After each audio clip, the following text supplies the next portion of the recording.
Well, good evening, everyone. Welcome to week 4 or session 4. We've looked at democracy matters inspired by Athens and Jerusalem, the practice of democracy, and then education for politics. What is politics? And this evening, we're going to try and look at a politics of justice. Some, I suppose, do think of democratic politics as the power of the majority group. The majority is in power, and therefore the majority has the right to rule, to govern, to control, and even in the exercise of power, limit a freedom of speech and ignore the rights of a minority. Well, there can be the tyranny of the majority. This is neither democracy nor good politics. Democratic politics is not just about winning power in an election.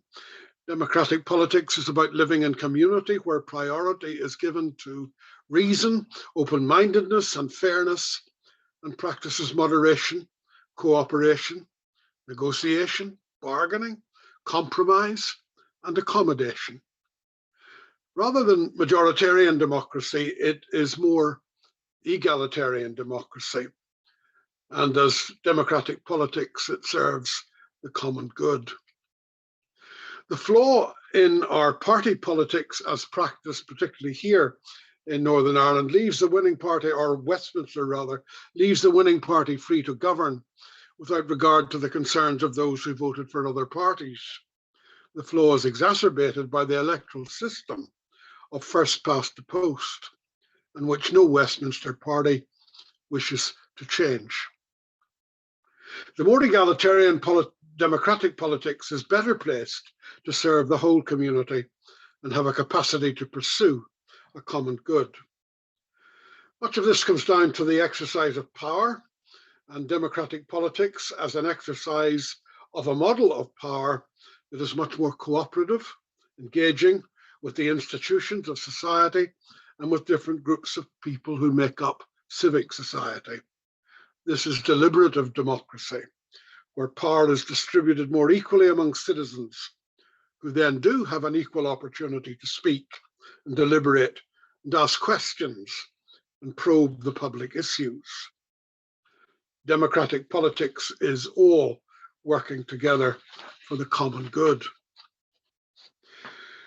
The ancient Greeks gifted us democracy and democratic politics, and for them, justice was the foundation of democracy and politics. Justice was key for Athens, as it was for Jerusalem. The latter did not use the political vocabulary of Athens, but they were concerned with how society organizes itself and with how people are treated in the organization of power and goods and resources and the quality of relationships and interrelationships. Now, whatever the vocabularies and thought forms, justice was core to Athens and Jerusalem, and foundation to democracy, and foundational to democracy and to politics. Both Athens and Jerusalem were concerned with ethics, and both were advocates for what we now call social ethics. Justice was their core ethical value. There were others, as we shall see, but for Athens and Jerusalem, if democracy and politics are to work, and both are hard work, then we need disciplines of democracy. These have been described as the habits of mind and heart that dispose us to cooperate with one another toward the common good. The Greeks gifted us 4 classical virtues, 4 habits of the mind and heart. Cicero, who lived from 106 to 43 BCE, names the 4 cardinal virtues: wisdom, justice, courage, and moderation.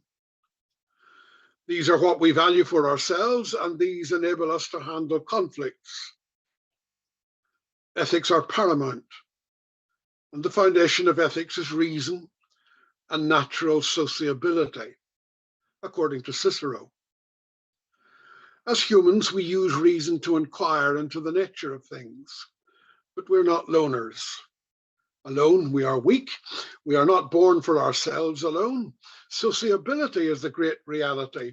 And for Cicero, we are born for our friends, our country, and humanity. And Cicero embeds us in concentric circles of social connection. The classical or cardinal Greek virtues are personal qualities within the concentric circles of social connection. They are personal qualities for the well-being of the common humanity, the common good. Wisdom is the capacity to anticipate the consequences and to avoid foolish action or policies. Not everyone does look at potential consequences of actions and policies. Courage is the control of fear so that one can speak or act for the common good in spite of the possibility of physical or social harm. Fear can hold us back, even paralyze actions. Courage is a positive virtue. Moderation or temperance is self-control and reminds us that when we are carried away with emotions or respond emotionally or are caught up in excessive materialism, we don't think or act in the public interest. So what difference would wisdom, courage, and moderation make to our democracy and politics? The Greeks were sure that we cannot have politics without virtues. Justice is the big virtue or the foundational virtue. Now, the classical Greek definition of justice was giving to each his or her due. Socrates, who encouraged everyone to ask critical questions, asked, well, what is due to everyone? The answer he got at the time was, justice means doing good to our friends and harm to our enemies. But Socrates wasn't having that. It can never be right, he thought, to do harm or hurt to anyone. That is not justice. Aristotle was clearer. A successful polis must be built on justice, but that is more than giving each their due. In politics, it is in politics, it is the distribution of authority and power according to political virtue. So a just state must have just inhabitants. States are just only if their citizens lead just lives. Justice is about the distribution of authority and power according to political virtue. Just authority, just power, and just distribution of both.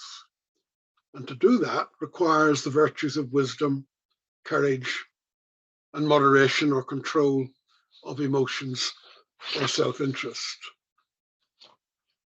Power corrupts, it is claimed, and absolute power corrupts absolutely, but not when shaped by ethics, especially the ethic of justice. How is authority and power distributed or organized in our society? And is it according to political virtue? Was it ever? Is it now? Or is that precisely our problem?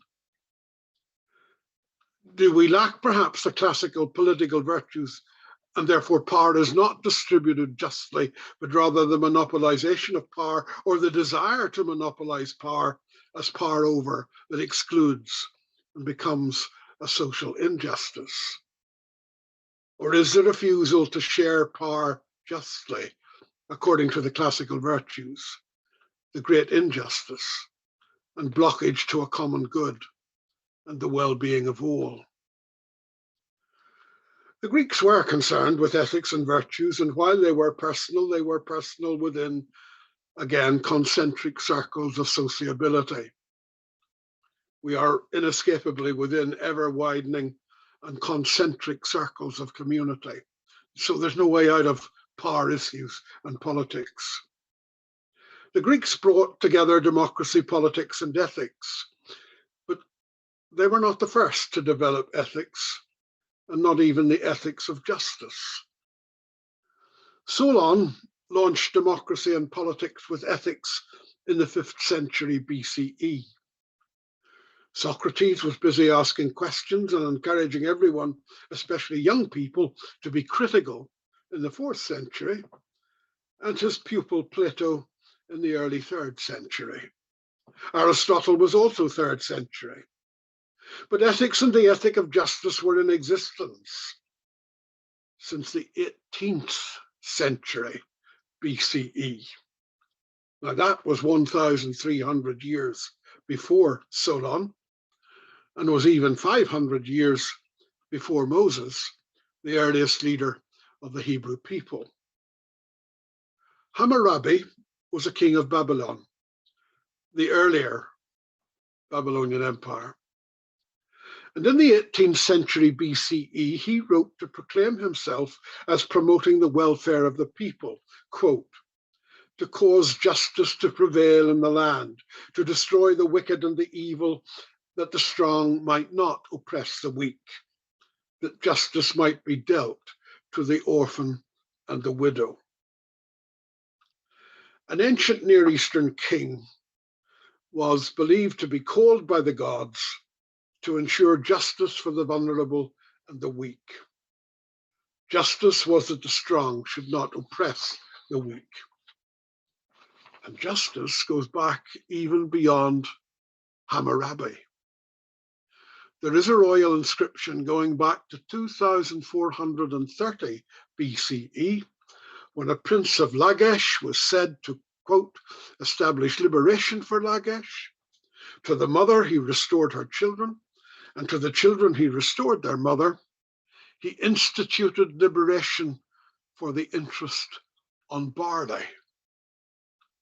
Well, a century later, another king made a covenant with the people of Lagash not to hand the widow and the orphan over to the powerful. So justice goes back centuries before the Greeks. The Prince of Lagash was underlining justice for the vulnerable and weak and upholding justice 2,000 years before Solon in Greece. Power and justice, or power controlled by justice, was not only good politics or good governance. Justice was foundational and the core virtue before the Hebrews and Greeks were heard of. Lagash was well over a millennium before Athens and Jerusalem. The Lagash prince and Hammurabi were talking about widows and orphans and about justice for them. And that language was used again and again in the Hebrew writings of the prophets and books like Deuteronomy. Not even the Hebrews invented the language of justice as foundational for the good society, but they gave it a novel emphasis. We need to see how radical and novel they were, and what Jerusalem has gifted our democracy and our politics. But at this point, we'll take a break and go. Loretto will put us into rooms and groups, and there are a couple of questions that might help discussion. What do the 4 cardinal Greek virtues bring to our politics? Wisdom, courage, moderation, and justice. And for the Greeks, ethics and virtues were personal within concentric circles of sociability. So what might this mean for the practice of politics and deliberative politics? So we'll take 20 minutes at that, and whatever other questions come up, and maybe at that point we'll have a more open conversation around those 2 questions, or other questions maybe. So enjoy. Can we move on and come back then to discussion? There's a huge big question there that I'm sure we'll not get away from for the next number of weeks, even until we finish this program. Is there a disconnect between those who are the politicians, the professional politicians, and the people who are the citizens, the people on the ground? and our everyday experience. I think we'll come back to that one. But let's take a look for a moment then at those Hebrew prophets and the core value of social justice. We saw already that for the Babylonian king Hammurabi, justice was important. It was something that Near Eastern kings were mandated by the gods to ensure for their people. And when ancient Israel demanded to have a king like other peoples around them, they too set the bar fairly high for their ideal king. Psalm 72, give the king your justice, O God. May he judge your people with righteousness and your poor with justice. Or in the 8th century, the prophet Isaiah, with righteousness, he, the king, shall judge the poor and decide with equity for the meek of the earth. So kings ruled, and they were responsible for good governance, and justice was to be at the heart of a good reign. Now, the narratives of ancient Israel's kings fell far short. There were a few exceptions, but most from the beginning were responsible for injustices. Their third monarch, Solomon, built an empire riddled with injustices, political and economic.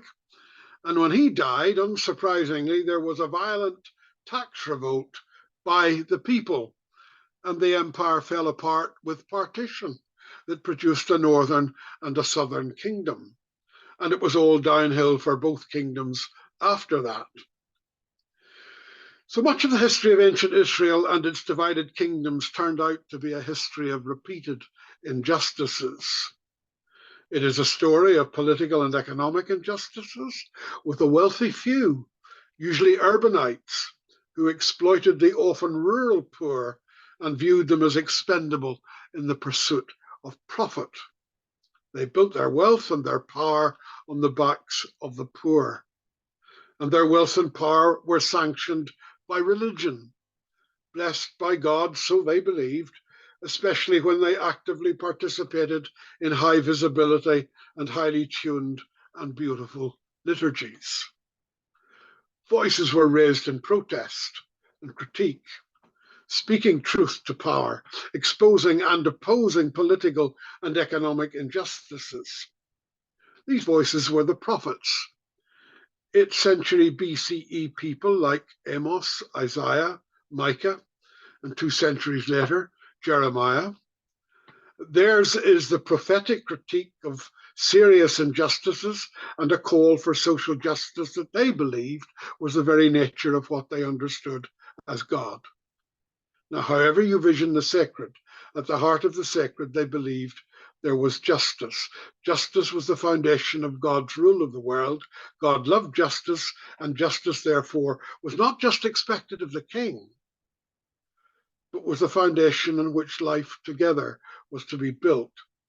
And every person, not just kings, were to embody and live justice and just lives.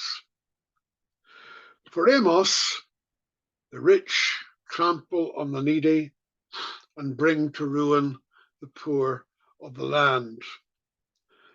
The huge gap between the rich and the poor was a profoundly ethical issue, a matter of gross injustice calling for justice to be done. Now, the prophets do not seem to call for an equal distribution of wealth or challenge the order where some do have more than others. They are concerned that the poor are being deprived of their rights and the necessities of life and are being left to live in a subhuman condition. What 3rd Isaiah, late 6th century, the chapters 56 to 66 of the book of Isaiah, what 3rd Isaiah, in the name of justice, demands is a good society where there is well-being and, quote, they shall build houses and inhabit them, they shall plant vineyards and eat their fruit. It is a vision where every family has its own vine and its own fig tree. So the prophets, in a way, were not advocating a radical socialism, a radical equality of wealth, goods, and resources.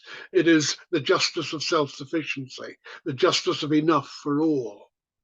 The prophets were demanding social justice, however precisely they understood social justice.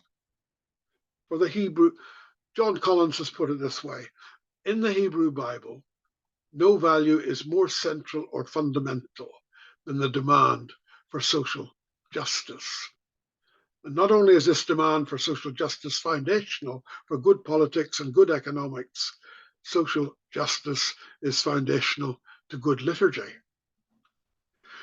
2 centuries later, for Jeremiah, the social injustices are so bad, so destructive of a society, that he feels it's beyond humans to put it right.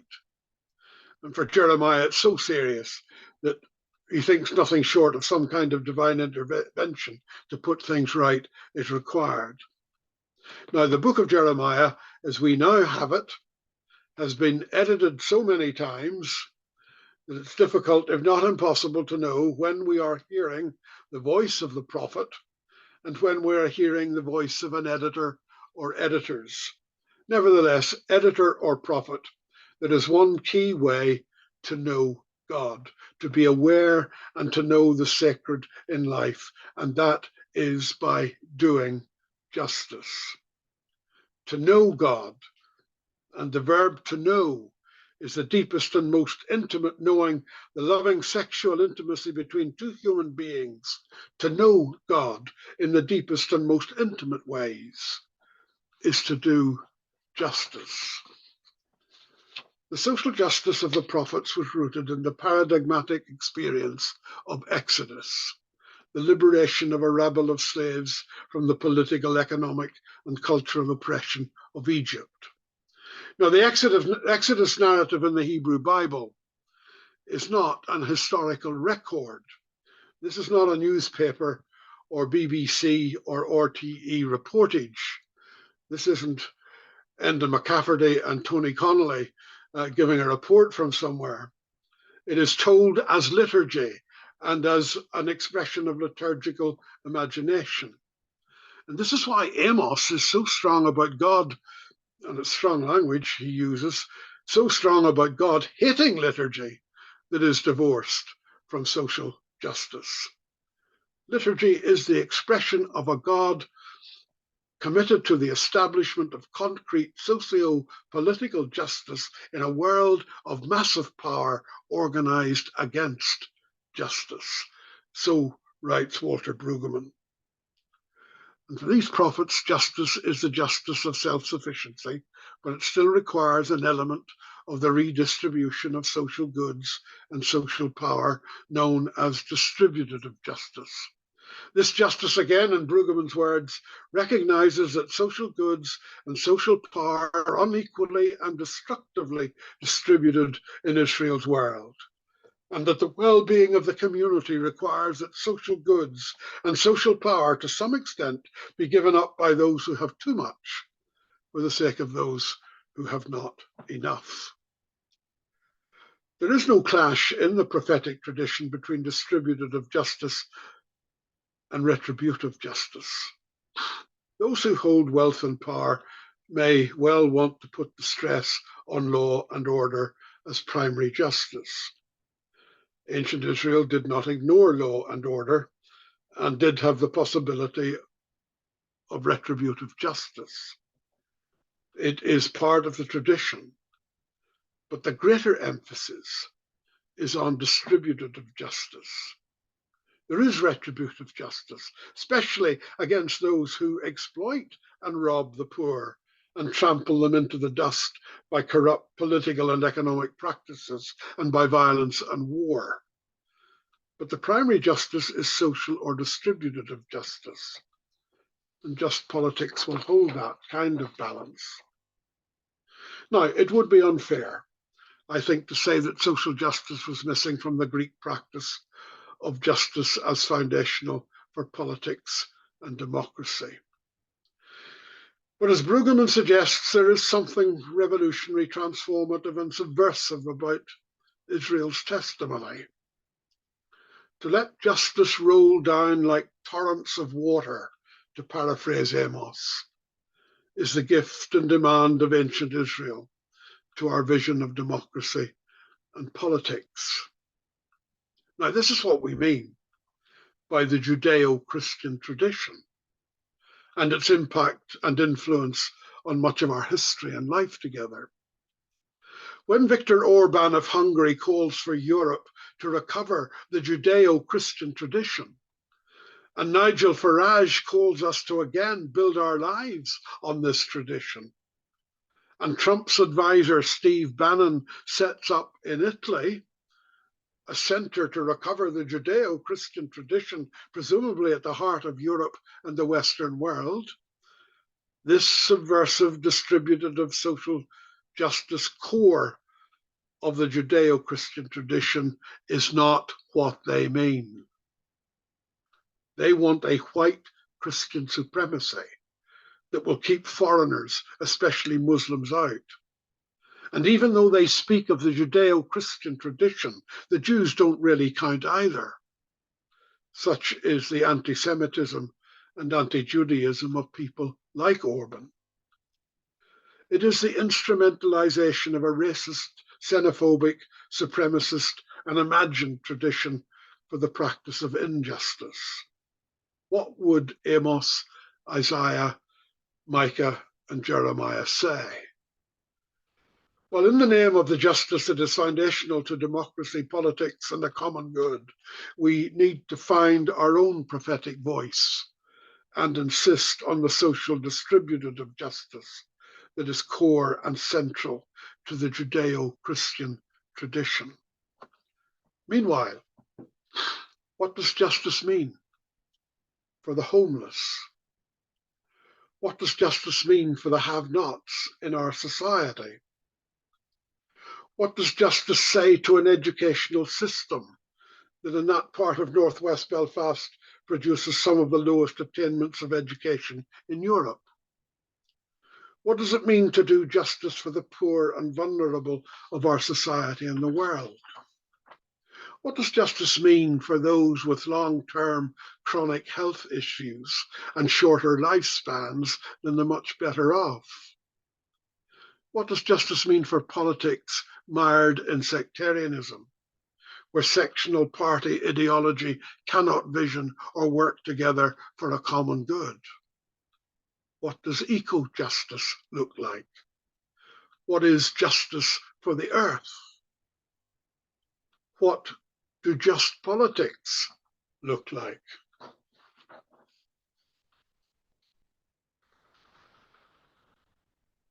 Well, that was a long list. What does justice mean for any of those named in that last paragraph? And before we wind up the evening, we maybe need to ask, is just politics possible in our context for our future?